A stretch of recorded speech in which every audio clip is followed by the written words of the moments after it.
রসুন আমাদের স্বাস্থ্যের জন্য খুবই উপকারী। তো আজকে আমি বাটাবাটির ঝামেলা ছাড়া রসুনের ভর্তা তৈরি করে দেখাবো। কোনো রকম কষ্ট ছাড়া এই ভর্তাটা বাসায় তৈরি করতে পারবেন আর গরম ভাতের সাথে খেতে খুবই ভালো লাগবে। তো রসুনের ভর্তা তৈরি করার জন্য আমি আজকে 5-6টার মতো নিয়েছি রসুন।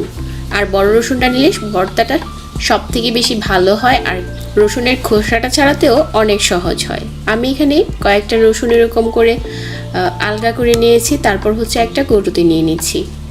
তো এবার এই কৌটোতে নিয়ে কিছুক্ষণ জাগালে দেখা যাবে যে উপরের খোসাটা খুব সুন্দর করে খুলে আসছে। সবগুলো যদি নাও খুলে যায়, 2-1টা থাকলে ওইটা আপনারা হাত দিয়ে ছাড়িয়ে নিতে পারেন। তো আমার এখানে বেশ কিছু রসুন আমি এভাবেই খুলে নিয়েছি। তো রসুনের খোসাটা যখন ছাড়ানো হয়ে গেছে, এখন আমরা ভর্তা তৈরি করে নেব। চুলায় একটা প্যান বসিয়ে 1 চামচ দিয়ে দিচ্ছি সরিষার তেল। 4-5টার মতো শুকনো মরিচ আগে থেকে ভেজে নিচ্ছি। ঝালটা অবশ্য যার যার পছন্দ অনুযায়ী একটু বাড়িয়েও দিতে পারেন, আবার চাইলে মরিচটা একটু কমও দিতে পারেন।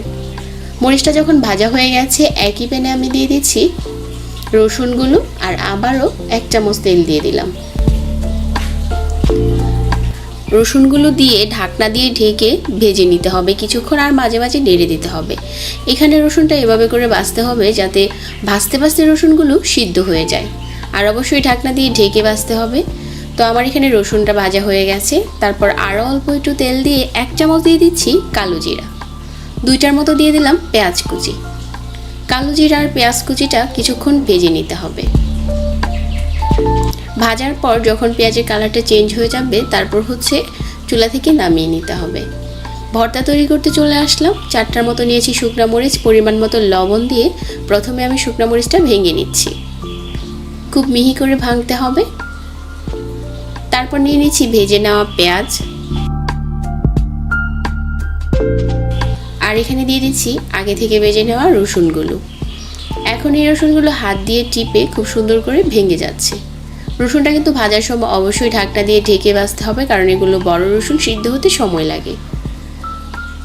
তো এখন হাত দিয়ে খুব ভালো করে মিশিয়ে নিতে হবে। এই ভর্তাটা তৈরি করতে কোনো রকম বাটাবাটি করার ঝামেলাই নেই, অল্প সময়ে তৈরি করতে পারবেন। আর রসুনের ভর্তা খাওয়া খুবই স্বাস্থ্যকর, এটা আমরা সবাই জানি। ঝামেলা মনে করে কেউ তৈরি করি না, কিন্তু যদি পাটায় না পিষতে হয় তাহলে অল্প সময়ে এই রসুনের ভর্তাটা তৈরি করতে পারবেন। আশা করছি আজকের ভিডিও ভালো লেগেছে সবার কাছে। আরও সহজ রেসিপি পেতে ভিডিও শেয়ার করতে ভুলবেন না।